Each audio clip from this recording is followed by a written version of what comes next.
Hi everyone, this is Alyssa and you are listening to the 171st episode of Downtime Podcast, the Furious Gaming episode, and F9, the Fast Saga Spoilercast. I'm doing this intro without Jeremy because I messed up the first 5 minutes of the episode in post-production, and that was just my bad. I overrid something, and because of that, I was unable to get back the beginning of the episode. So I just wanted to preface what's missing in the first 5 minutes so that after the intro music, you'll understand the context. Jeremy and I are just catching up, and Jeremy lets me know that he just finished watching Fast 9, the 9th movie of the Fast and Furious franchise, and I've also watched it too, so this episode goes immediately into a spoiler cast. And if you don't want to listen to spoilers of Fast 9, we talk about it for the first 30 minutes, so you can go ahead and skip over, and we eventually talk about other things, and we talk about gaming news. So my apologies for messing up the audio that you have to hear this, but I hope you enjoy the rest of the episode. Intro music.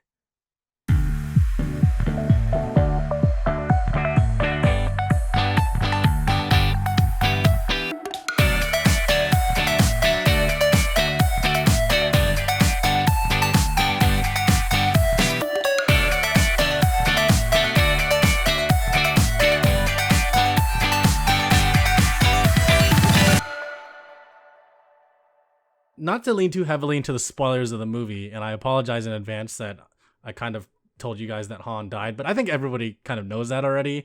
And if they know he's alive because of the trailer for this movie. So, that being said, with that whole stupid meta joke about superheroes in the movie, I thought that was so dumb, but I loved it. I was laughing my ass off the entire time. When the whole superhero talk happened, we looked at each other and thought, wait, don't tell me they're mutants. Everyone just has to accept the fact that Fast and Furious is Universal Studios' superhero franchise, and it's also an anime at the same time. Just accept that, and you will have a good time watching these movies, because yes, that's just what it is. Like, it's just fun entertainment. It's good popcorn movies. Yep, pretty much. If you've been following the story since the very beginning, every single movie rewards you with something, you know? And it's fantastic, and I love it. Like the amount of like mid-credits, post-credit scenes that they give out, like it's all like Marvel, you know? Like it's basically superheroes with cars. They got Lil Bow Wow. Can you believe that? They got Lil Bow Wow. He's just Bow Wow now. And, you know, they got him back in the movie, and I was like, yo, this is crazy. When they brought back Lil Bow Wow and Lucas Black, I almost spilled my popcorn because I was not expecting that to happen. I loved it. I was like, oh my god, the Tokyo Drift guys are here. Let's go. And they're testing freaking rockets, and I was just like, oh no. I know where this is going. I was making fun of that like when I watched the previous movie. I was like, what if they went into space? Like, there's nowhere else they can go. Well, that was, by the way, I think the hardest I laughed this whole entire summer was the blast off. Couple things then I want to get off my chest about this movie. Okay. But I also love is that they're like, hey, Han didn't really die. How did it happen? I was like, okay, we're here now. Let's do this. Yeah, it was like, in the end, he wasn't actually in the car. It was a double. It's like, what the fuck? Yeah, I don't understand that, but whatever. I don't care. I was laughing my ass off when they made that little transition edit. I was like, oh my god, this is the best thing ever. I'm surprised when I watched this in theaters. I'm surprised more people weren't laughing. You know, I honestly think that some people were in the theater thinking this was like this is an action movie. And whereas I'm in the theater, I'm like, this is a phenomenon. This is a franchise. And if you don't know what you're getting yourself into, you're going to be disappointed. I was like, this is also just a comedy because it's ridiculous how much of these things they get away with. I know. Speaking of Han, it does imply in the post-credits scene that Statham's going to be back. So Shaw's going to be back, and I don't know what's going to happen, but it's going to be good. Yep. I'm excited. I mean, and I would love his Shaw sister met. to come back too. She's badass. Yeah, she's great. But Han and Shaw met at the very end, so I don't know what's going to happen there. Yep, me neither. Let's talk about how we've gone through 8 movies with Mia and Dom, and this whole time there's apparently a second brother. Who looks really Caucasian. And they address that offhandedly, like, oh, the Toretto line has some Nordic blood. I'm like, this is so stupid. I was like, seriously? Like, they all look like a mixed race people. Like, it's kind of ambiguous, but it's also like, oh, they're like, Caribbean Spanish because of in Fast 8 or 7. Like, he was like in like the Caribbean or Cuba, and he was like doing a race or something. And I forget, but like, it's kind of easy to tell that, like, if you squint hard enough, you could see that Dom and our Vin Diesel's character and Jordana Brewster's characters are related. Like, oh, okay, I could see them being related. But then you have John Cena. You're like, what the? Come on. I will say, the flashbacks were cool. I did enjoy the flashbacks. If we're taking it down to a little bit of more serious talk. Yep. But I honestly could see a TV show or like a spin-off movie series with young Dom and young Jacob. That'd be cool. That would be pretty cool, especially because I've heard a lot of people compliment the young actors and how surprised they were by them. Yeah, they were good. Yeah. They were really good. I know. Very impressed. And what this movie loves to do is they will introduce a villain in this movie, and by the next movie, they're part of the Familia. So of course, John Cena's character Jacob is now officially part of the Familia and invited to the barbecue. And there's 2 more movies, so hopefully by the end of one of those movies, he'll be there.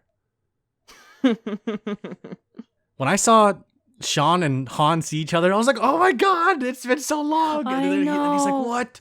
I was like, yo, Tokyo Drift, let's go, baby. And they hugged. I was like, oh my god. And then they're like, how did this happen? And he's like, you know what? Let's just live in the moment. I'm like, that's the writer's way of saying, I don't want to talk about it right now. Basically. It was so cool, though. Right? It was very heartwarming. It was. And I was like, I was waiting for this moment to happen. Yes. So when that last scene happened, and then Dom's like, oh, there's a one last seat. And then Mia's like, oh, he's on his way. And I was like, is Paul Walker? Paul Walker? And his car showed up. I was like, Paul Walker? And then, of course, they didn't show him getting out of the car for obvious reasons. But I was like, oh, because he's retired. Like, so how really is he going to be involved in the next movie? Because that kind of is disrespectful. I don't know. In a way. I have no idea. We're just going to accept it. We're going to accept it all. If his brothers want to play him in the next movie, I'm here for it. But like, that's a lot of CG from Weta Studios. It is. But hey, listen, gonna be. it's a AAA movie. It is. It's a very much a AAA movie. So might as well. Hey, let's just make it happen at this point. Yeah, exactly. But how did you feel about that at the end? At the end, when they said someone else was missing, I thought it was going to be another random cameo from a different movie. I just thought that they were gonna just be like, look who we brought back. So, but then when we saw that, I was like, oh, that's cute. It's sweet, yeah. Yes, it's really sweet. Yes. Interestingly, The Rock has stated that he will not come back for another movie in the Fast franchise. Of course, because he had a very public feud. With Vin Diesel. Yeah, it's a very interesting case of 2 egos who can't work with each other. But the problem is, I love both The Rock and Vin Diesel. Yeah, they're great. I like both of them equally, so I have no say for sides in this case.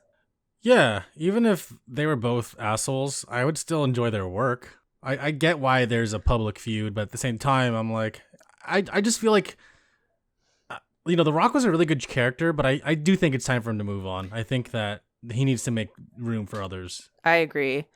Well, I think I don't know if Tyrese and Vin Diesel are on the same team, but there was a whole feud as well with Tyrese because Hobbs and Shaw got a movie before him and Tej, who have been in the series longer than the both of them. Yeah.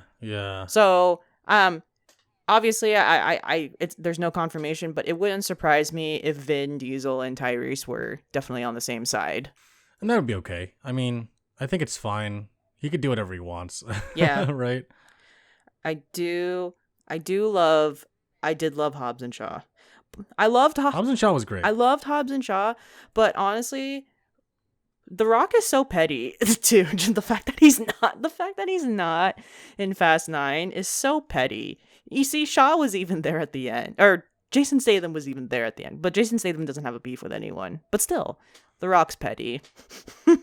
Yeah, I think it's like stardom, charisma, influence, all those things that make a star, and I think he's just realizing that and thinking about it and acting on it. Exactly. Makes sense, but come on, man. You're all trying to be familiar, Familia. Okay, this has happened forever, but I love how everyone just realized in this movie how much Vin Diesel says do it for the family. Right? I bet there's a counter. When Cinema Sims comes out with their video, it's going to be like a family counter to see how many times he said family. This is the plot between Letty and Dom for at least 6 or 7 movies or so, except when Letty was #dead, but not really. Right. Letty does something, and Vin Diesel's and Dom says, "Don't do it because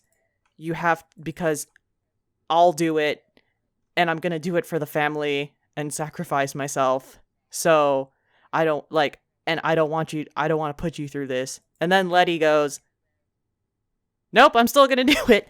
Every single time. Every single time. Every single time Vin Diesel says, "I'm gonna do it by myself for the family," Letty's like, "Nope." Dom! That's like another word that's said a lot. Dom by Letty. Yep. Did you also notice that Vin Diesel didn't share too many scenes with Ludacris or Tyrese? You see, what I think that might be is I don't think there's beef, because I don't think the three of them have beef. I think that was scheduling conflict, and then that makes sense. They just had to write the scenes like the way that they were. But it also helped out because Ludacris and Tyrese are always paired, and Michelle Rodriguez and Vin Diesel are always paired. Yeah, that makes sense. There was this one article I read before that apparently Vin Diesel and Ludacris were like making songs together at some point. I don't know if that's accurate, but who knows if a Vin Diesel song's going to drop in the future. Oh my god, have you heard his music though before? Ludacris? Oh yeah. No, I mean Vin Diesel, not Ludacris. Oh, no. Have you? Yeah, he has some he released like a tropical house song and he was like singing on it. What? I'm not even joking. I wish I was joking. If you go to YouTube and type in like Vin Diesel song, it's like Feel Like I Do is one of the names of the songs. Oh. Days Are Gone is another one. Oh boy. Yeah. So listen to them. Oh my god. Whenever you have a chance. All right, I guess I'm going to listen to this at the end of the podcast. And then you're going to be like, "What the?" And I'll be like, "Yup." That's Vin Diesel singing. Great. I can't wait, Jeremy. I can't wait. Oh, you should wait. Oh no. I should just post these songs in our Discord and just not say anything. Yeah. No, you should. Yep. Just do it. Just do it. My friend that I watched it with, we were definitely polar opposites during the movie, and he was like, this is so stupid. I can't believe this dialogue. I can't believe these stunts. And meanwhile, you have me on the side just laughing my ass off, having a great time. Like, this is amazing. Oh my God, that character's back. It's Han. He's here. Oh, they met. Oh my God, that's so cool. You know? I think that in terms of movies, this was better. Like, don't get me wrong. I love them in fucking Antarctica or the whatever polar cap they were. Cause what the fuck? But this was better than the 8th one. I think 7 has a soft spot because that's Paul Walker's last movie. 8 was good. 6 was good. 5 was like the changing of the tides because of that whole bank chase scene. Cause I love that. What the actual God. F? Oh, and then so good. That whole movie's so good. Yeah, 5 it was so redonkulous. And then, along with Paul Walker's last movie, that was when Paul Walker straight up drove his car into 3 skyscrapers in Dubai. So that was epic. and then 6 and 8 were also good, but nothing beats going to space. Come on. Yeah, that's just ridiculous. I love how ridiculous going to space was. It's like, hey, we're in space now, because like I said earlier, I literally joked with my friends before we watched 8 that like there's nowhere else this franchise can go but into space, and they were all laughing, and I was kind of laughing, but I was also being serious. And then it happened in 9, and I was like, all right. But here's my question. But really, where is the next level then for 10? Because they are at least contracted for 10 movies. Let's be real. They're going to renew the contract. There's going to be at least 15 movies in this franchise. But they said that there's going to be 2 more. Yes. And it's going to be like Avengers like style, where it's going to be Infinity War and Endgame. It's going to be like that. Man. Superhero movies. I'm telling you. Oh, God. I love this so much. This is a fantastic. Okay. I'm just happy Han's back and he's kicking ass. I know. So glad to see him back. Also, shout out to Justin Lin, the director of 3, 4, 5, 6, and now 9. Yes. And he's going to be directing 10 and 11. So, if they don't name the Fast 10 FX, I'm going to riot in the street. I swear. Shout out to my buddy Ryan who coined that. He's like, they're gonna name 10 FX. I'm like, yo, FX. That's such a good marketing tool. Yes. How could you not name it FX? Come on now. I know. Universal? What other pun can you do? Because Fate of the Furious, great pun. Like, and then they kind of went F9 and they're like, oh, okay, I guess. Yeah. At that point, they're like, hey, you know what you're watching. Like, yeah. Okay. Okay, but what about the other ones? The 10th movie has potential for puns. See, that's the thing though. The franchise did have some puns, but they didn't really use them throughout the entire series, and some of the titles are boring. So you have the Fast and the Furious. Yes. Too Fast, Too Furious, which great it's an pun. Amazing title. Great pun. The Fast and Furious Tokyo Drift, a little too long, but you know what you're watching, right? Yep. Fast and Furious with the ampersand, which is not confusing at all because it doesn't have the in the beginning. They're really trying to rebrand here, that's for sure. Yep. Fast 5, amazing title, easy to remember. The Fast and Furious 6, or Fast and Furious 6 is what it's called, which is pretty boring in my opinion because they're like, okay. Yeah. And then you have Furious 7, which is also very boring. You're like, all right. The Fate of the Furious, like you said, is an amazing title. Great title. Great title. Right? F8, The Fate, like it's so good. And then you have Hobbs and Shaw, which is, kind of boring as well, because you kind of know it's about those 2 characters. But then F9, The Fast Saga, it's like, all right, well, I guess you don't care anymore. So, I don't know. The titles are all over the place. There's like 3 total that actually make use of like a good pun. Well, I guess 4 if you count Fast 5. FF.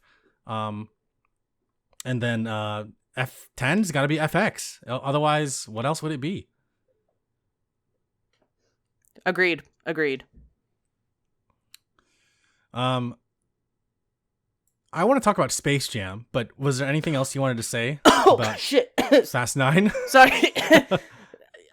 That was not a reaction to Space Jam. That was a real cough. But are you okay? I am okay. So I did Okay. not watch Space Jam, but I don't mind being spoiled because I kind of don't like. There's not much to really spoil from a Space Jam. Like you kind of know what to expect from a Space Jam, so you can go into as much detail as you want. I'm not gonna spoil it. I'm not gonna, I'm just and gonna I'm not gonna say watch it probably for like another 6 months. So you're fine. that's fine. That's fine. That's fine. But like, just for the purpose of the audience, I want everyone to watch it or not watch it, depending on how you feel. For me, it was a solid 2 out of 10. There were a lot of dumb jokes. The storyline was really meh. 2 out LeBron's of 10. acting 2 out of 10. LeBron's acting was better than Michael Jordan's. He has more range, but a lot of it just felt overacted and some of it felt flat. The special effects were cool, but there were certain scenes where I felt some characters were wearing outfits from like Party City. The cameos were okay. The way that they presented some of the technology and abilities and some things like that were kind of what the heck. The references to Warner's own properties and Warner making fun of itself was really unnecessary, and I get it because it's a Warner movie, but like it's like they're praising themselves, but at the same What do you mean time by that? they were making fun of themselves. Well, I can't go into too many details without spoiling some of the movie. Well, I guess I can do So they one were that's kind of so they were making obvious. fun of Looney Tunes or whatever. Well, something that's it's not really spoilery. So when LeBron goes to Toon World, he finds nobody there but Bugs Bunny, Okay. and there's like a self-referential joke that Looney Tunes is like outdated and it's not popular anymore, and they're not doing well, so all the tunes left. So there's like that whole thing. I see.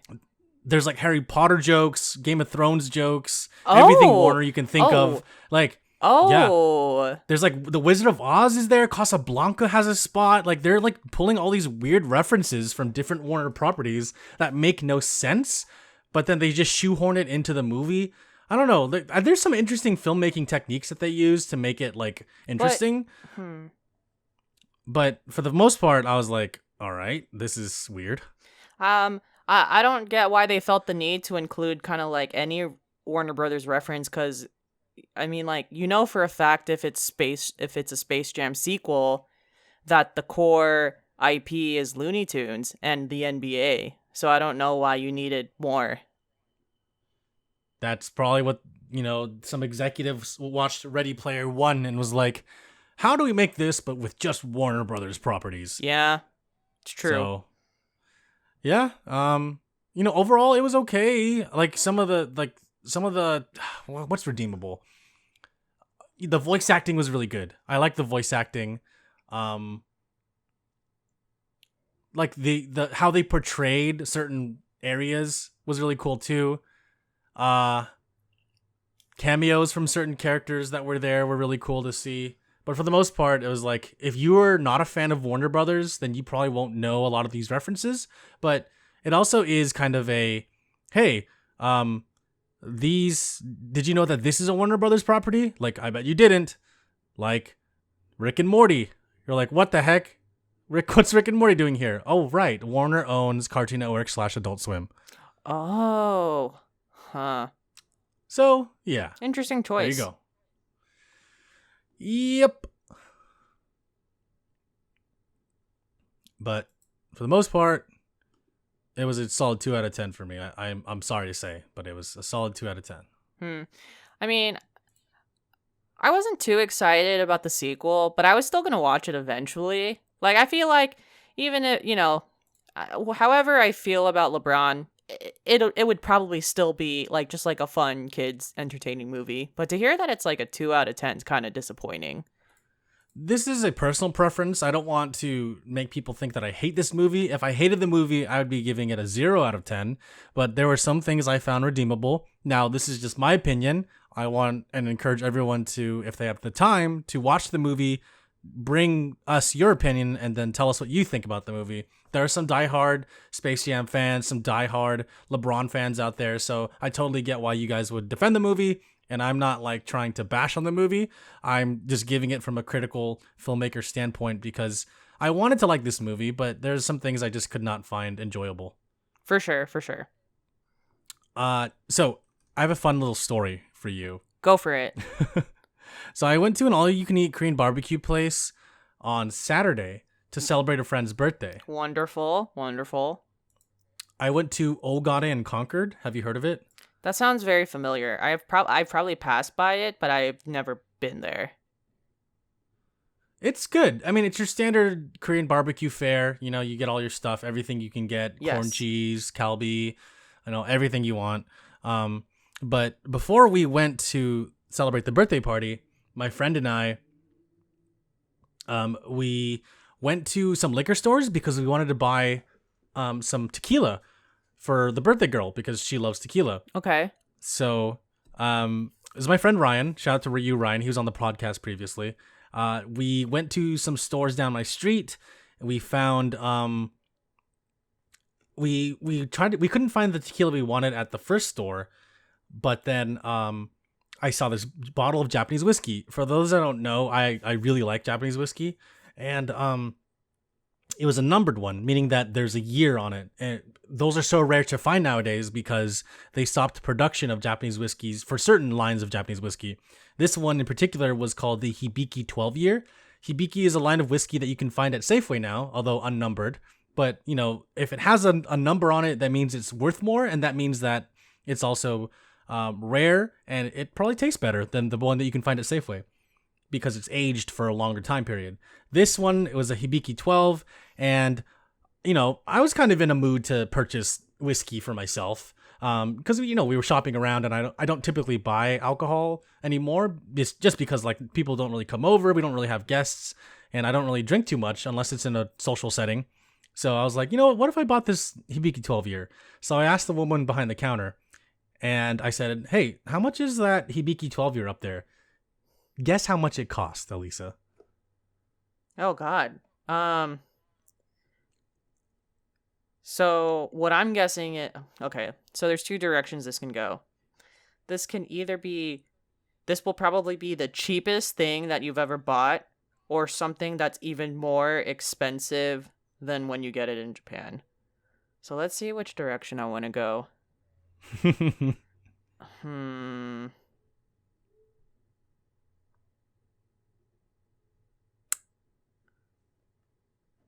Man.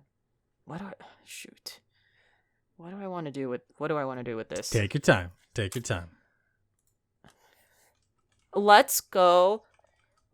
This is more expensive than what you can get in Japan. Okay, what number were you thinking? Oh God, you see, the problem is I don't know how much a hibiki is in Japan, but so in Japan, an unnumbered hibiki, for reference, and here is about $60 to $70. Okay. Got it.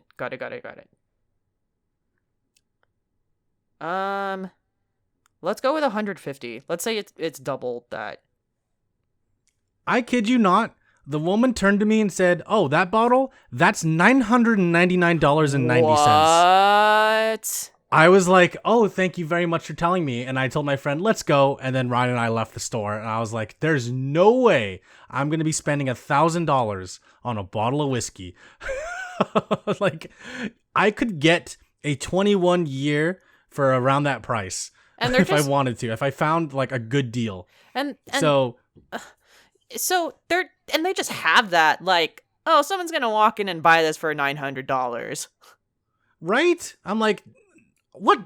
I'm not some oil tycoon, Yeah. What are you doing here? They're hoping maybe a techie, some CEO will come in and buy it or something.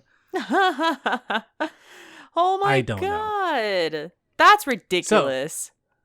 So the story continues. We go to an adjacent liquor shop and we find a tequila that's at a decent price. We haven't heard of it before, but we're like, okay, maybe she'll like it.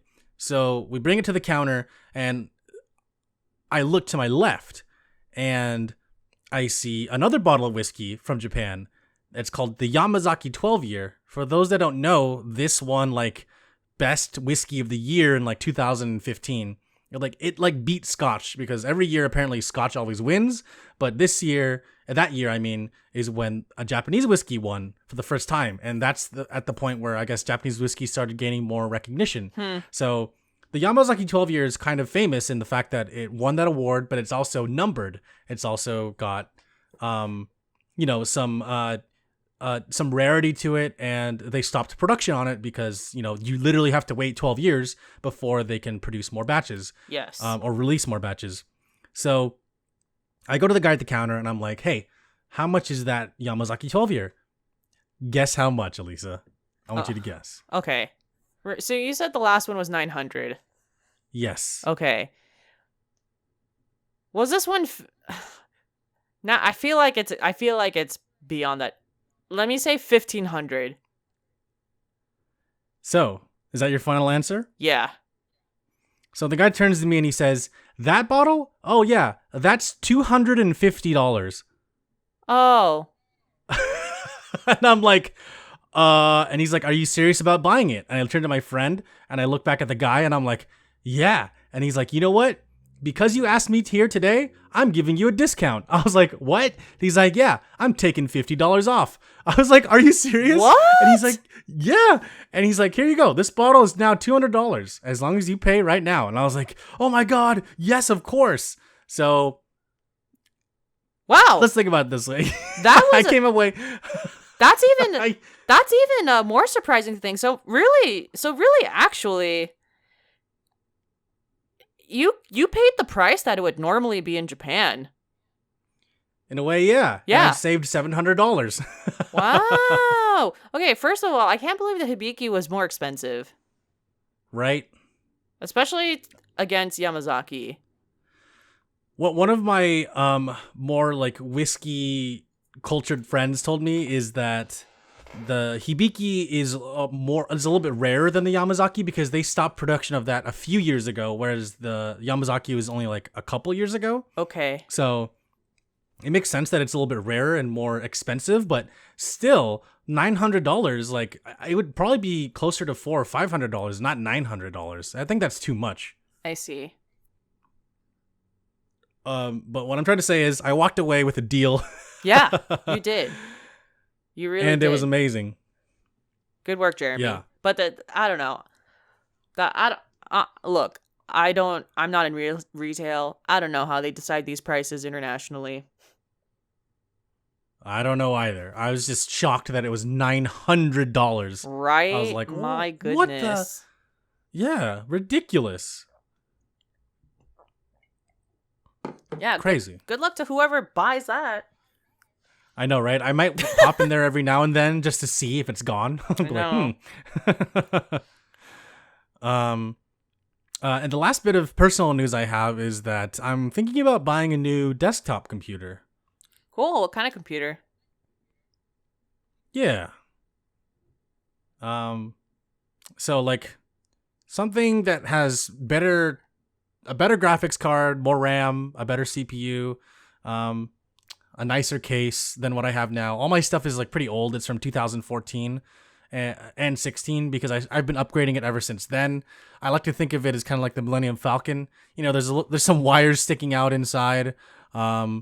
It just has all these different parts put into it over the years, and different hard drives have been swapped out, at least 3 in total. Yeah. And you know, it's definitely showing its age, and the more that I use it, the slower I'm noticing it becomes, and it'd be nice to have something newer and faster. The rig that I'm looking to put together is going to be around like $3,000, but in the grand scheme of things, if we're still working from home and if I'm, still playing video games on it, I'm using it almost every day, the amount of time versus money that I'll be using it for is going to like outweigh, because I'll be spending more time on it. 3,000 hours. I can definitely do that in like, a short period of time. So yeah, for sure. That makes sense. That's why that's how I justify the cost in my brain, Yeah. So that's something I'm thinking about. Like, I don't need to immediately upgrade. It's more of a when should I? Because, you never know when electronic devices might just conk out on you. Yeah. But yeah, that's all I got for now. Alyssa, cool. Anything else? No, I came back from vacation in Washington, D.C., which I'll talk about more when we have a fully off-topic podcast. But it was side quest. Yep, it was a good trip. I liked it. saw a lot of great museums. I love Nice. I love I love the Smithsonian organization. They have fantastic museums. All four museums that I visited were great. I visited the Museum of Natural History, the American Indian, African American History, and Asian Art, and they were all great museums. That's awesome. Yes, it was a little bit humid, but yeah, I think I've said this before. Even though humid is annoying and it gets sticky, I prefer humidity over dry heat. And and also, let's see. I visited the Washington Monument. No, there's a lot of things like the White House or whatever. But one of my favorite monuments was the Washington Monument, which is the one that looks like a needle, and it's very famous. If you see a lot of famous protests in the history of the United States or famous gatherings, you'll see this monument, and it's in front of this pool of water. So you see the reflection of the for anyone who's not from the United States. So this is a very popular statue or very popular monument that's commonly used as a grounds for people who are protesting, who are making important speeches. So it was very cool to be there. Yeah, that's great. And you were relaxed. You ate good food, I'm assuming, as well? Yes, I had a lot of good food. Oh, you know what was cool? I went to this place called Pogi Boy, and Okay. it was a Filipino fast food, but in burger form. So it's not like a Jollibee or anything. It was the first time that I've seen a Filipino fast food restaurant that felt like it was more like American fusion for fast food. And you'd think that we live in the Bay Area that they would have a Filipino burger place at this point, but they don't. Right. It's like I'm astounded. They should be in Daly City, you know? Yeah. Or Vallejo. There's straight up like 4 cities that are populated with lots of Filipino neighborhoods, and nowhere in the Bay Area is there just a Filipino burger spot. Yeah, I'm a little disappointed by that, to be honest. Yeah, and so that was one of my favorite things that I ate in Washington, D.C. And I was just like, wow, can't believe we don't have this yet. Right? Yeah. I don't know. Honestly, I have no idea.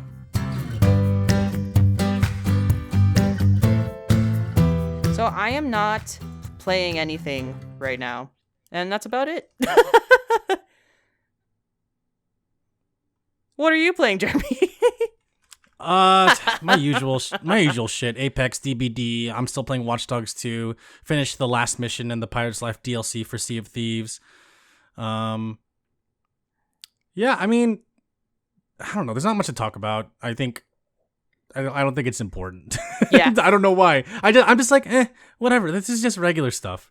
I'm more excited to talk about news. Yes. Y'all, we'll talk about games after we've finished some work, then we have more time to play. I'm so close to finishing Persona 5 Strikers. Like I said, I'm at the end. I just need to do it. But hopefully this weekend or some point. So we'll see. For sure. Yeah, absolutely. Absolutely. So this is a little bit of breaking news, and not breaking, Jeremy, this is not breaking in a sense that, oh god, this is like some major news. The trailer just kind of dropped recently. So there's a new Lost Judgment trailer that came out, and it was called the Detective's Toolkit. And it's a trailer that talks about the different techniques that Yagami's going to use as a detective. So all the regular ones for tailing and searching and like the whole photography thing, they're all pretty much carried over from the previous game. So that's not new. Chasing's not new.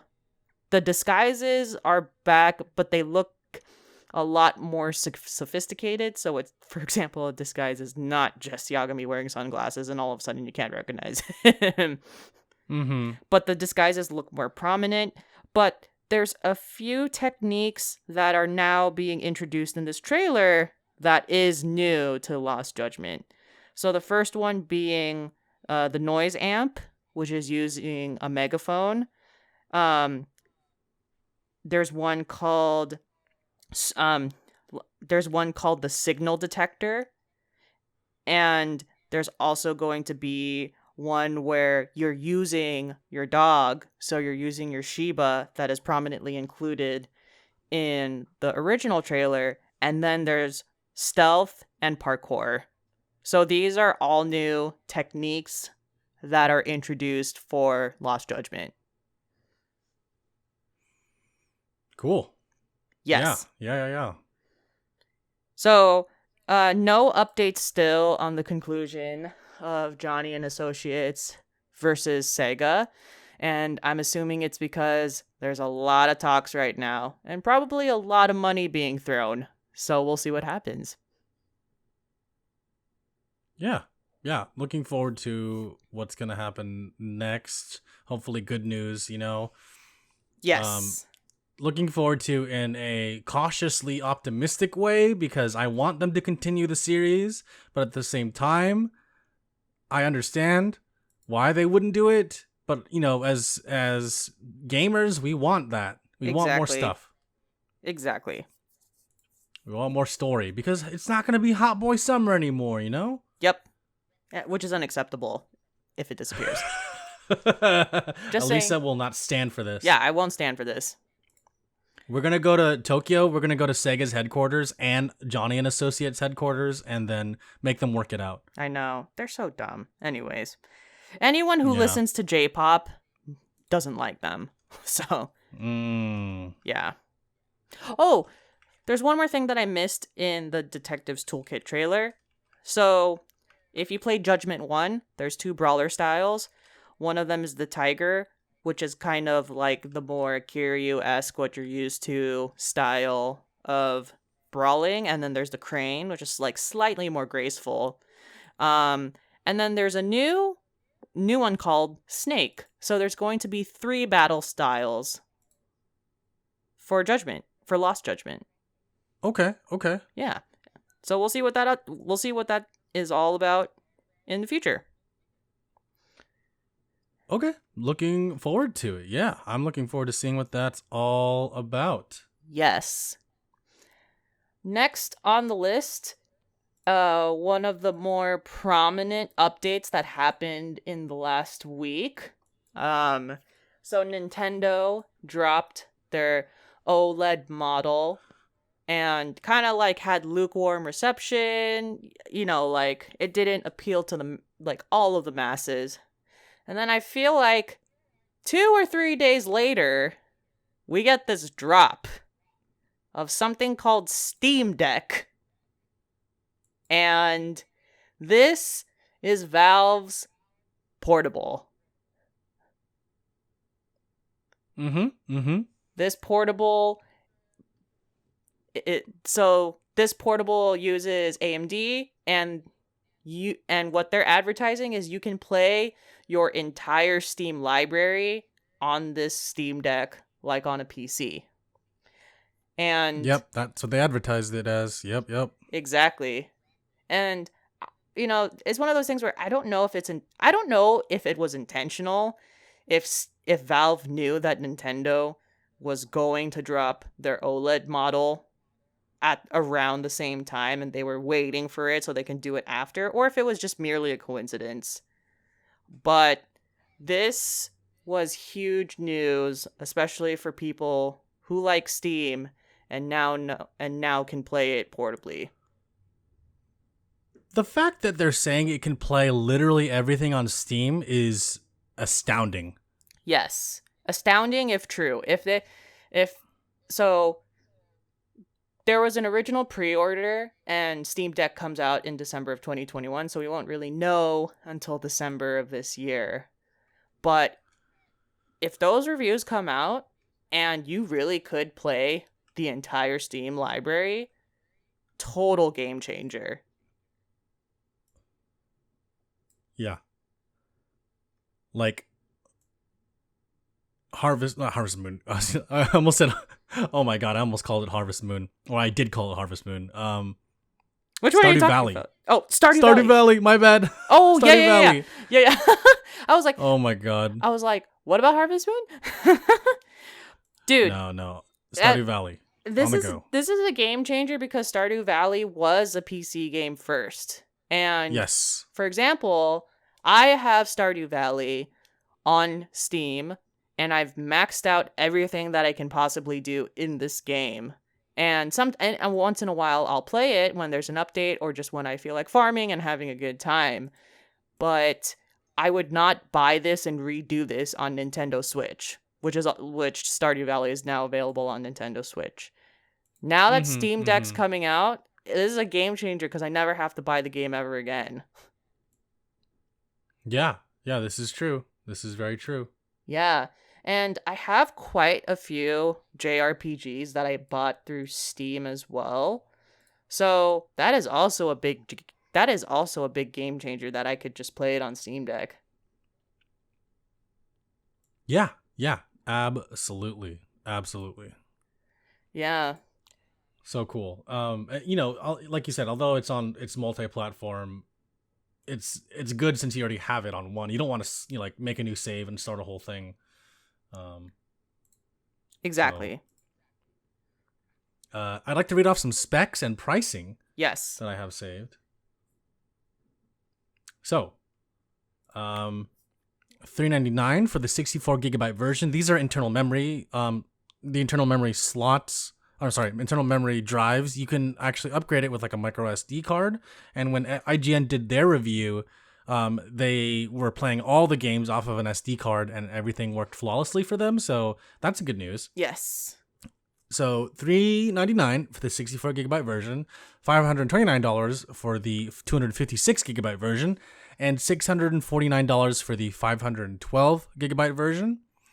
Now, the CPU is an AMD Zen 2. It has 4 cores, 8 threads. The clock speed is 2.4 to 3.5 gigahertz. The GPU is an AMD RDNA 2. Compute units are 8. GPU clock speed is 1 to 1.6 gigahertz. The RAM is 16 gig. LPDDR5 at 5,500 something. I don't know RAM that well. It's got 64 gigabyte eMMC. If you get the 256 gig or the 512 gigabyte models, it's the NVMe SSDs, the ones that you can find in like desktop computers. It's 1280 by 800. That's the resolution. Refresh rate is 60 hertz. It's got stereo speakers, 3.5 millimeter jack, dual mics. Surprisingly, it's got mics, USB Type-C, Bluetooth connectivity, Wi-Fi, Bluetooth, USB Type-C with DisplayPort 1.4 support, 40 watts per hour battery, and it weighs approximately 1.47 pounds or 669 grams. So it's not that heavy, but it could be straining if you're, holding it for long periods of time without arm support. Yes. So it's impressive, and the fact that you can run everything on Steam on it is even more impressive, and here's to hoping that's true. This is the first iteration, and for tech-savvy folks out there, they will know that sometimes you should not buy the first iteration of something and let all the other people test it, and you can totally get the second version of it, or you wait a while and then get the newer version once everyone else has tested it. At least that's my logic, and I hope that folks kind of wait before they buy new tech just to see if it works or not.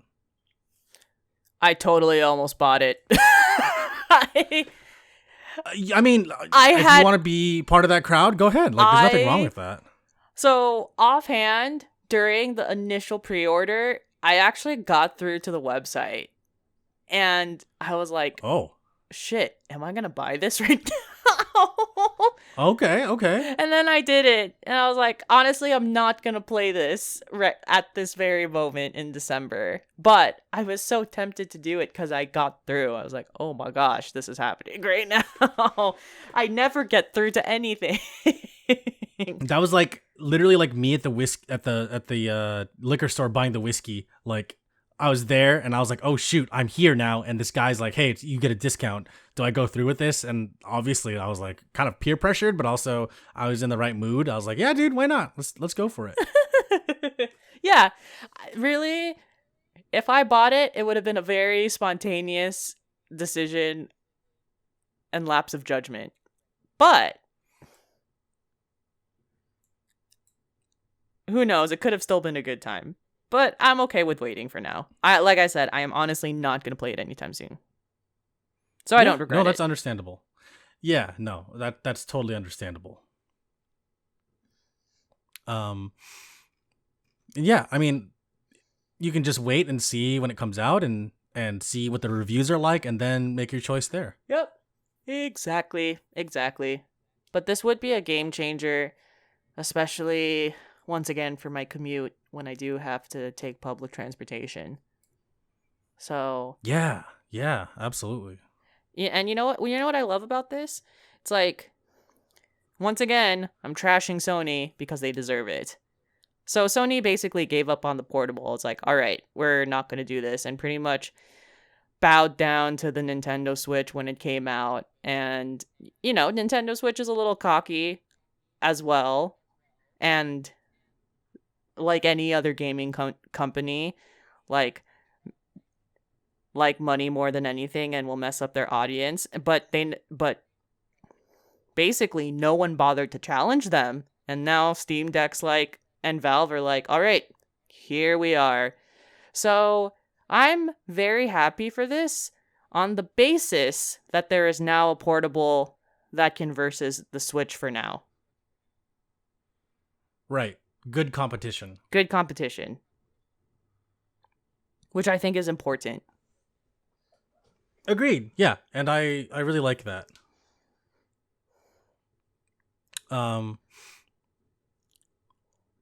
Yeah, so looking forward to the release. Hopefully things go well. I want this to work because a lot of Steam's older stuff they kind of just gave up on, like the controller.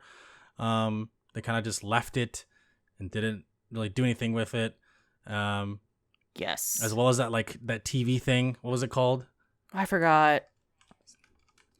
Steam Box? Yeah, I think so. Steam Link.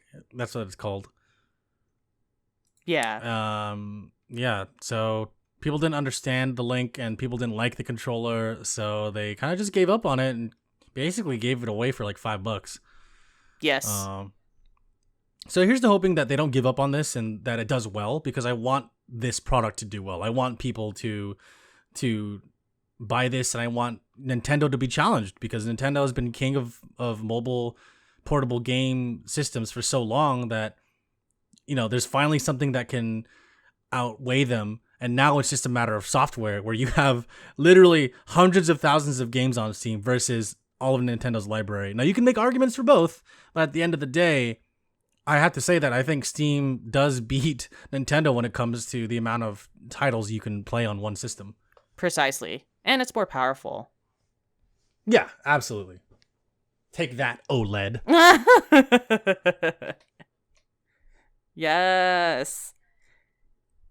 I know there's other news topics you want to go through, but if we could take a quick detour and talk about EA Play today. Sure. So I don't want to go into too much detail. I just want to kind of make an announcement and give some quick thoughts on all the games that were announced today during EA Play, which was a showcase of a bunch of EA titles that were upcoming, as well as some DLC and a surprise. So EA Play today was hosted by Xavier Woods, professional wrestler, and yeah, that was weird. I mean, it's not weird, but that was definitely, I was not expecting that choice. Yeah, he's a good gamer. Did I tell you I met him before? What? We'll talk about it later. Okay. Yeah, he's really cool. He's really nice. I played Bubble Bobble with him, and he was really good at the game. What? And then we played Teenage Mutant Ninja Turtles, the old arcade game. This sounds like a fever dream. I swear to God, it's not. But he's really cool. I'm really happy he's doing bigger things. He's a nice guy. He also drinks a lot, and he's a tank, so that's awesome. I mean, but anyways. Oh my God. Go ahead. I'll tell you later. It's okay. A funny story. The reason why it's not on the podcast is because I don't know. I don't think it's that exciting. The fact that I met him is really cool, but yeah. Anyways, EA Play happened. Grid Legends is a game that's by Codemasters, who's known for like tactical war shooters, like Operation Flashpoint. That's how I know them. But they made F1, like they made an F1 racing game, and then they made this other game called Grid Legends, which is also racing with like a storyline. Yep. There's Lost in Random, which is like this cutesy looking platformy kind of game. Knockout City is getting a second season called Fight at the Movies. Knockout City is like a dodgeball game. It's 3v3. It's pretty cool. It does look cool. Yeah, I like the game a lot. I haven't touched it in a while, but I have it and I enjoy it. Yeah. Apex Legends is getting a new season called Emergence, where they're getting a new legend named Seer, who can reveal people on the map using his powers, which is awesome. I'm definitely looking forward to playing as Seer and just, loving his mechanics. Battlefield is getting Battlefield not getting. They're coming out with the game this fall. They're getting some interesting modes. There's a mode where it's like 32 Nazi soldiers that are played by humans versus 4 like Black Ops soldiers that have modern technology. So it's like numbers versus tech and who's gonna win. I think that's so interesting and so weird at the same time that I'm like totally here for it. And then finally, at the very end of the at the very end of the show, Dead Space was revealed. Dead Space is either getting a re-release or a sequel. I don't know what it is. I think it's a re-release, a remaster, but Isaac Clarke is back, and that's going to be awesome. I still need to beat the first game. So, looking forward to that. Yes. I've never played Dead play. Space before, but I was surprised to hear that name again. It's been a while. Honestly, it's been like 10 years. It's been a long time. Yes. So, that's all I got to San EA play. I'm looking forward to some of the stuff despite their reputation as a company. Yes, for sure. They do have some solid games, and they do have a bad reputation in general, but nothing to take out against like the developers, not the publisher. Exactly. Yes.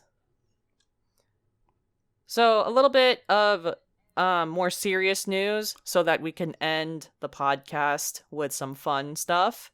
So for the past few years, I think since 2018 or 2019, we all know that Blizzard has been facing a lot of criticism and facing a lot of criticism and being accused, of course, of just like misogyny, harassment, discrimination, racism on campus. As we all know, Blizzard is majority a cisgender white male company, and a lot of the people in the past 2-3 years have been reporting against them.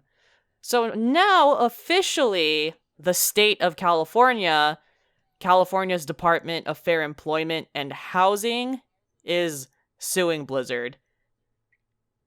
And this case was filed on July 20th. So now it is officially a state I don't even know what the term is, but the state's involved, Jeremy. It's like a state case. It's a state case, yes. Legal, yeah. I don't know legal jargon. It's like yes, recognized by the California government. Exactly. The state government. Yeah, exactly. Yeah. So this is pretty big. I mean, video game developers that are huge like this are always in the news for legal misconduct. So this is like not a surprise to me that it's Blizzard, given their track record. Not at all. Activision Blizzard, I should say. So yeah, it sucks. Yeah. You know? And we all have heard the stories for the past 2 or 3 years, but really, like, Blizzard is freaking insane considering the amount of people like head people, directors and whatever who have stepped down from Blizzard and who have admitted to it. It's just so it's like we're not even in the speculation mode anymore. Like this actually happened. Which is very unfortunate. And during the so for the official filing, they were writing down some examples of Blizzard's abuse, and it's awful. It's terrible. Yeah. Like the stuff that's in here. So Damn, that's rough. yeah. So Blizzard has it coming for them. Yeah. Damn. I mean, I think it's about time. I'm happy that things like this came to light because, we don't often hear about these from, within the company, and sometimes they don't get the attention that it deserves when people need to be heard, Exactly. So we'll end this by saying that we hope Blizzard gets what's coming to them, and we hope that, and we give our support to the victims. Exactly. Thank you, Alyssa. Yes. Next on the list of news is the Persona 25th anniversary. So the very first Persona game came out on September 20th, 1996. So this year, damn. yeah. So this year, September 20th, 2021, we are going to be celebrating the 25th anniversary of the franchise. And on July 12th, Atlus announced that they're celebrating the 25th anniversary in a major way and are promising 7 new Persona projects, and it's going to be announced between September of 2021 to fall of 2022. So in a whole year, we're going to be getting a bunch of announcements. All right, Battle Royale, puzzle game, dance game. Yes. Although I think we've covered a lot of our bases for Persona 5. So I don't know what they're going to announce. Yeah. It's pretty crazy. 7 new projects. And there's an official teaser. There's even an official teaser website from Atlus for the celebration. So it's cool. So if you look at the banner on the website, it shows Persona 25th anniversary in the middle of the banner. And surrounded by it are images of all the protagonists of every Persona game.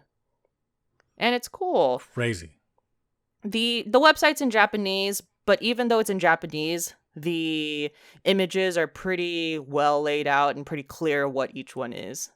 So I told you that there's 7 projects coming up. So there's 7 rectangles on the teaser website. And all of the 7 rectangles have a question mark. So the first rectangle shows September 2021, meaning that there's going to be something announced September of this year. And then there's 5 rectangles that after that show coming soon on it. And then the last rectangle, the 7th rectangle, shows autumn 2022. So they're really spreading this out through the whole year. And they're making it obvious. That's crazy. Now, that being said, the most obvious speculation is that one of these announcements is going to be Persona 6. Now, taking a look at the timeline, so now we're in 2021. Persona 5 came out in 2017. Now, if you announced Persona 6 in 2022, then it would be 5 years later. I think that in terms of Persona announcements, I think that when Persona 5 was announced, it took a year and a half to 2 years for the actual game to come out. Wow. So I think that we're going to get an announcement for Persona 6, but not necessarily going to come out before 2022. But we will at least get the announcement. And a lot of people are really believing this Persona 6 rumor, and I believe it. You gotta, come on.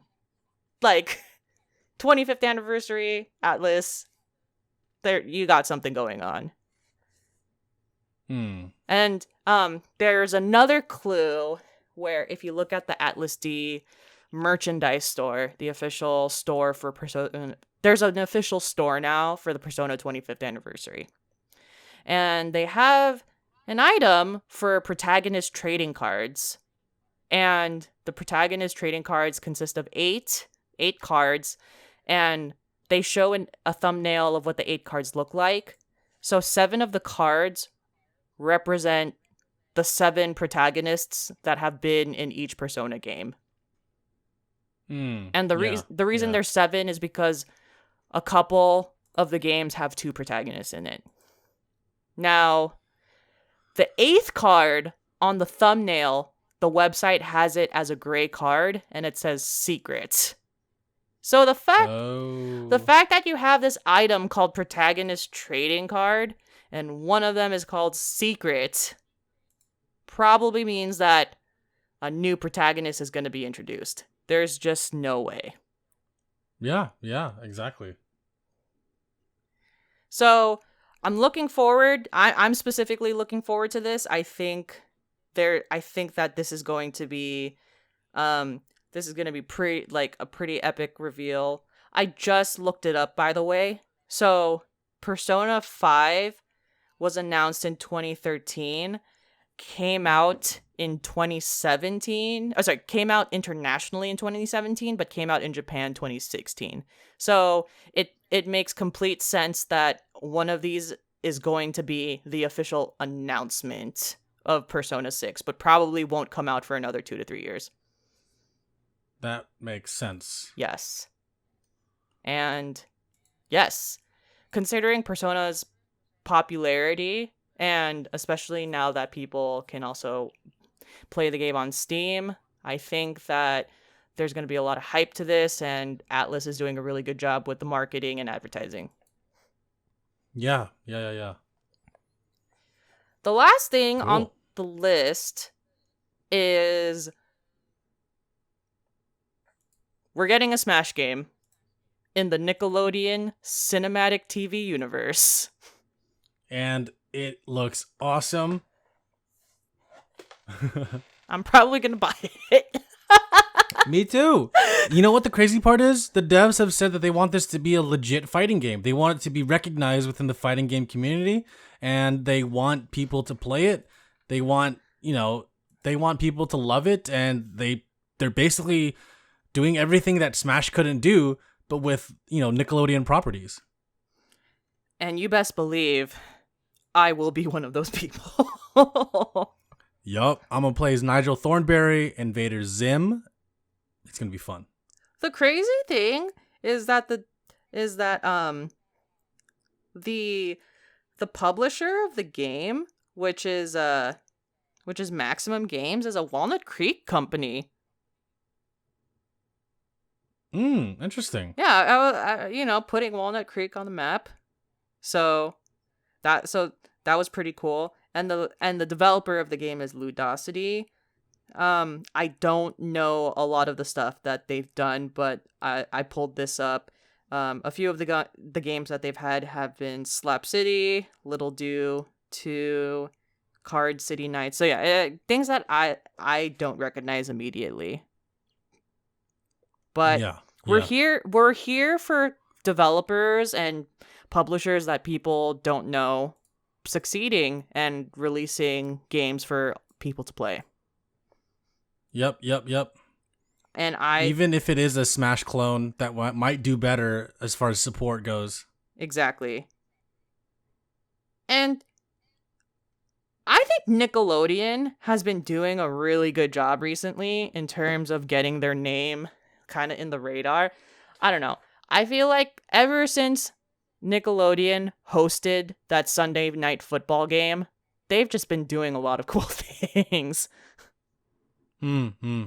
Agreed. So, it's coming out on every single platform too. So cool. Yes. So cool. I'm so excited for it.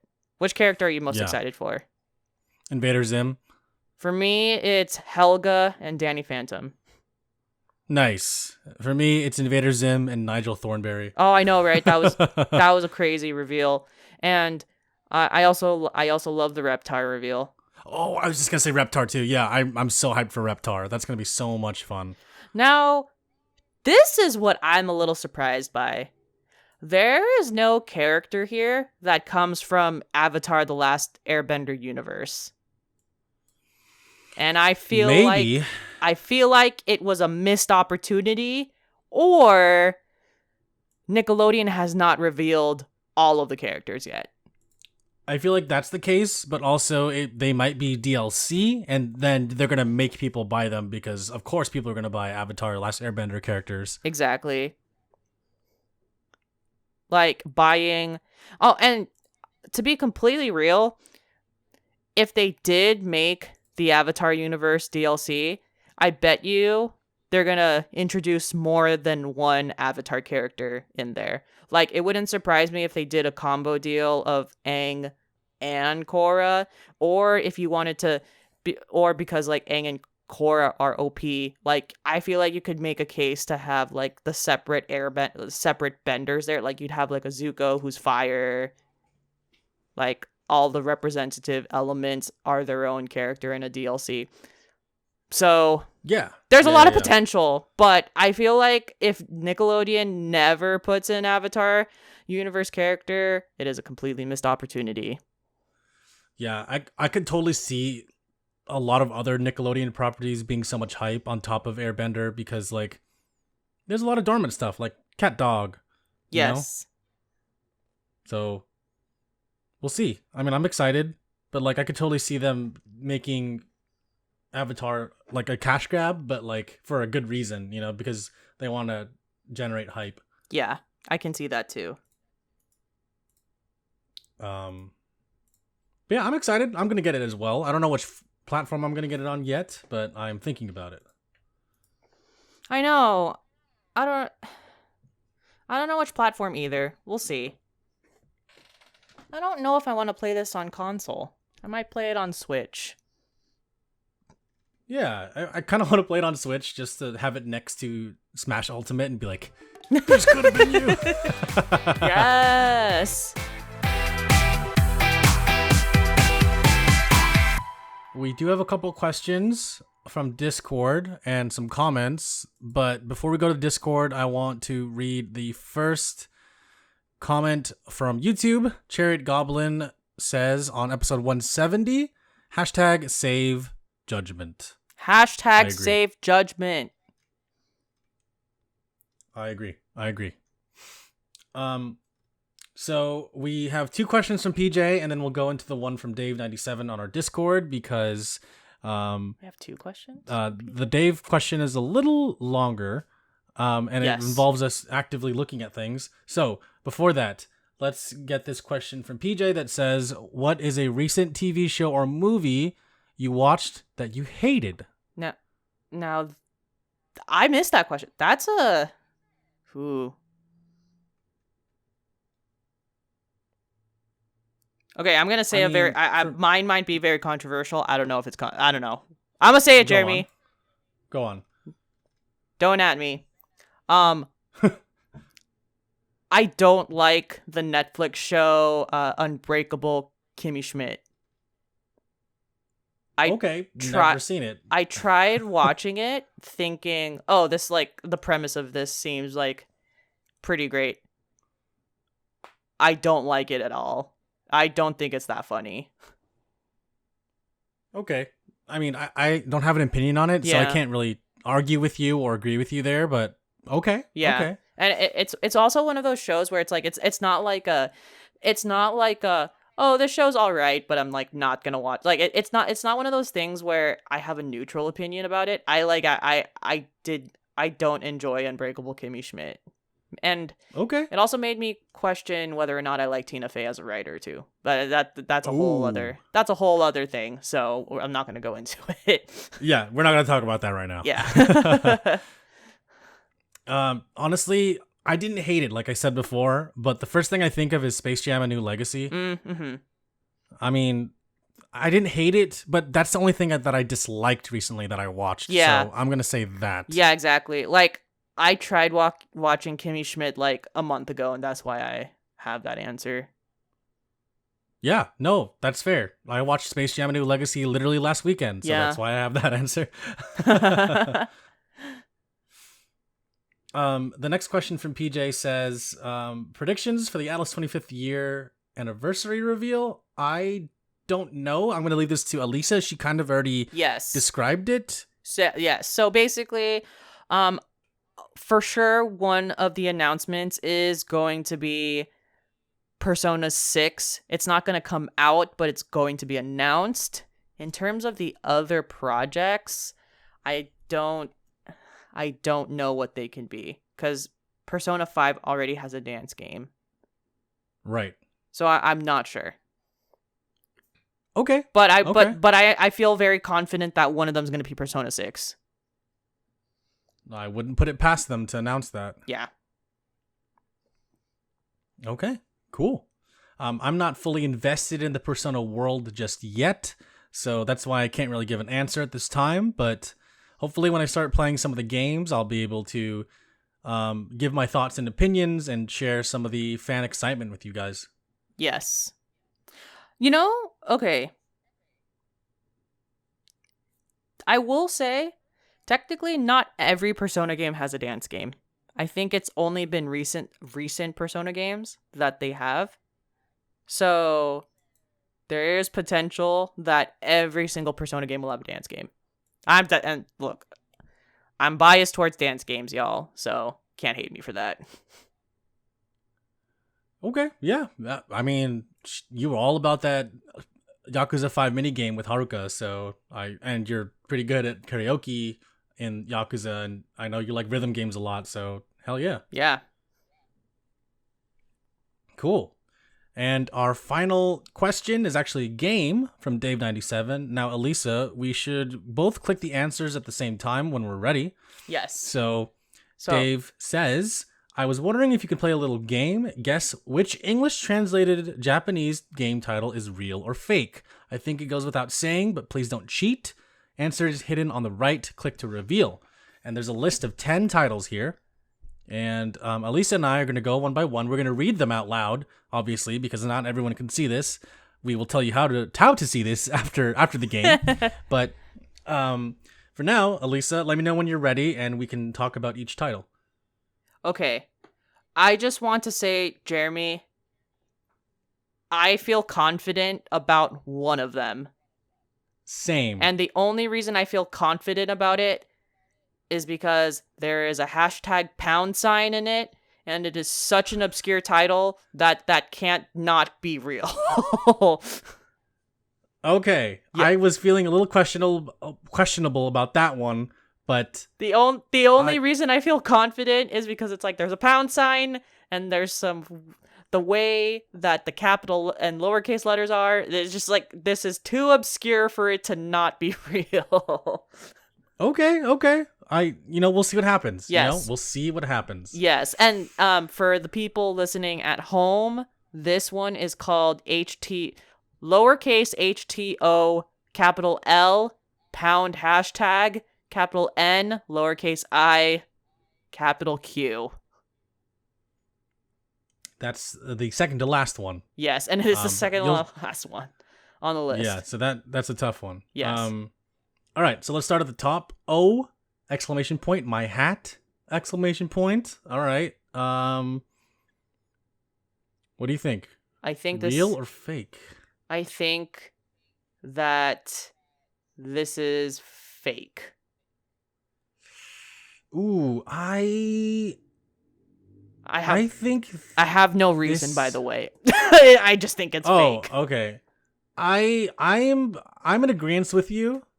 So let's click it on 3, 2, 1. Oh, it's fake. Hey! Yes, you're right. Hey, let's go. Let's go. Okay. We're 1 for 1. Revengers of Vengeance is the next one. I think this is real. I'm gonna go with fake, actually. Okay, let's see what happens. 3, 2, 1. Oh, it is real. Oh.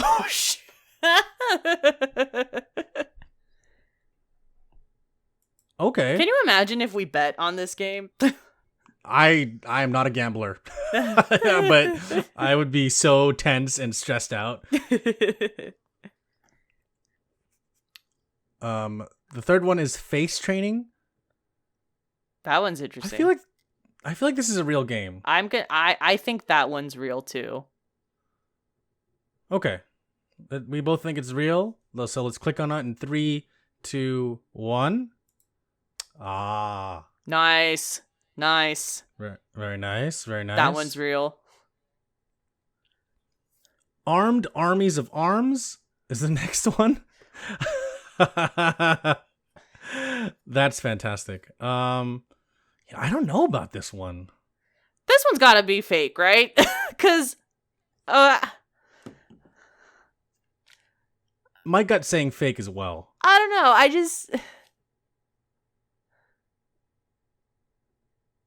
I'm gonna say fake. Yeah, I'm gonna say fake too. Okay. Let's see the answer in 3, 2, 1. Nice. Okay. Yes, this is fake. Okay, our gut instinct worked on that one. So the next one is called SCAT. SCAT. It stands for Special Cybernetic Attack Team. To me, I think this one is real because SCAT is such a random acronym, but they definitely do that type of stuff. So just merely on the acronym, this has to be I think this is real. When I first saw this list, this is the one that stood out to me, and I was like, this has to be real as well. Yeah. Okay. So we're both saying it's real. We'll reveal the answer in 3, 2, 1. Ooh! Yes! Yeah. Hey, let's go, baby. Let's go. I haven't been keeping tally. We should have kept tally, but it's okay. I'm keeping tally in my head. I've gotten all of them right. Only you got Revengers of Vengeance wrong, so okay. That's the only one so far. Mm-hmm. Bake Cake Story. Ooh, okay. Bake Cake Story. I'm thinking Cooking Mama, but that would not be translated that way. Guess which English translated Japanese game is real. Okay, yeah. So, yeah, I'm thinking like this is the literal translation, right? It's like they take a Japanese title and they throw it into Google Translate. Got it. Okay, that's what I thought. Yeah. I think I'm gonna go with real on this one. I'm thinking real too. I feel like this is just so obscurely named that it has to be real. Yeah. Okay. Both real. We're gonna reveal the answer in 3, 2, 1. Oh no! Oh Wow. Okay. We were wrong. Damn. All right. Okay, there's 4 more here. Senpai Soldier 2 Traditional Territory Wars. Now, I want this to be real. I want this to be real too, but I think it's fake. I want this to be real so badly. But I think that the reason why I think this is fake is because I think we have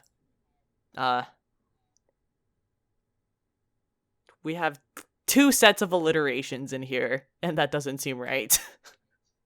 We could be wrong. We could be wrong I'm too. still gonna say fake. I'm still gonna say fake. Yeah.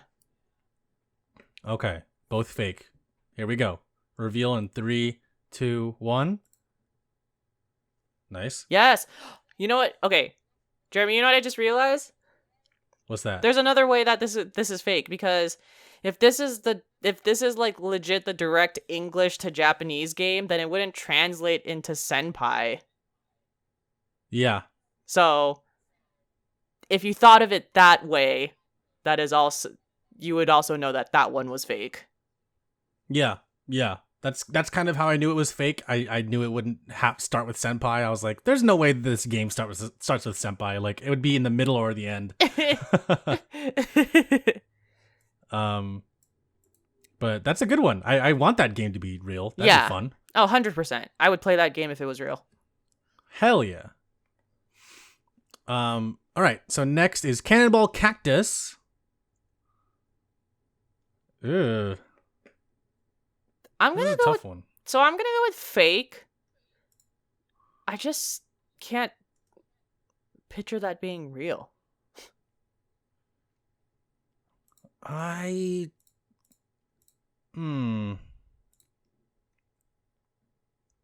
gonna say real. Okay. All right. 3, 2, 1. Oh. Yes! You got it. That one was fake. Okay. 2 more. The HTOL #NIQ title. I feel like this is real. This is just so fucking obscure that it has to be real to me. Okay. I'm gonna go with you on this one. I have no idea, so I'm just gonna follow your lead. I feel like the fact that this has a hashtag too, I'm just like, this is real. This has to be real. Yeah. All right. 3, 2, 1. You're right. Yes. Now I gotta look up that game. Yeah, I know, right? I'm like, what is this? And the last one, Touch Dick. All one word. The D is capitalized and there's no K at the end, so it's TOUCH capital DIC. All right. This is, I don't know. I really don't know.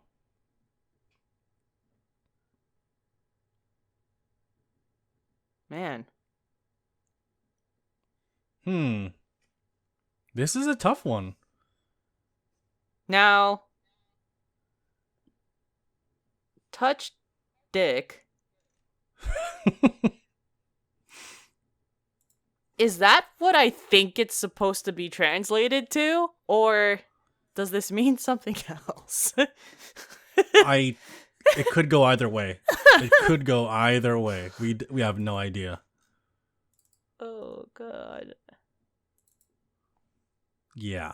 Would they really make a game where if that was the real English translation, that is exactly what it means? I don't think, if it was a real translation, I don't think that's what they meant. I think that maybe it just got mistranslated because it was filtered through Google Translate, you know? I sure hope so, Jeremy. I sure hope so. So, what are you saying? I might flip a coin on this. You're gonna flip a coin? Okay, I'll go with your answer. How about that? Oh God, what am I doing with my life? I don't know. All right. Jeremy, call it. Wait, for both of us, or just we're both taking different answers? Oh, call the coin. Call the coin. Oh, heads. Okay. So heads is real. Tails is fake. Gonna flip now. Tails. Okay, let's see what happens. Ready? Yeah. 3, 2, 1. It's real. Oh, it's real. What? I gotta see what that game is. That's so random. It's real. Oh, Touch Dictionary. Oh my God, for the Nintendo DS. Oh my. Dang. That's real. That's insane. Wow. Well, Dave, thank you for letting us play this game on the podcast. This is amazing. Yes. Fantastic. Thank you so much. That was so much fun. If you would like to send us a comment or question or have us play a game like this, you guys can go to our website, www.downtime.live. Click on the contact form. You can fill it out.